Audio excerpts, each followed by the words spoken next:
នេះជាកាមេរ៉ា network របស់យើងដែលប្រើ IP Hikvision អញ្ចឹងបើថាយើងត្រូវដំណើរការមុននឹងដំណើរការយើងត្រូវសិត IP វាសិនអញ្ចឹងយើងដកខ្សែចូលមក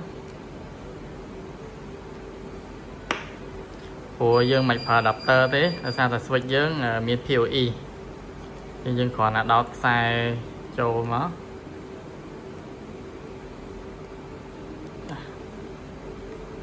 ដៃមួយរឿងពិបាក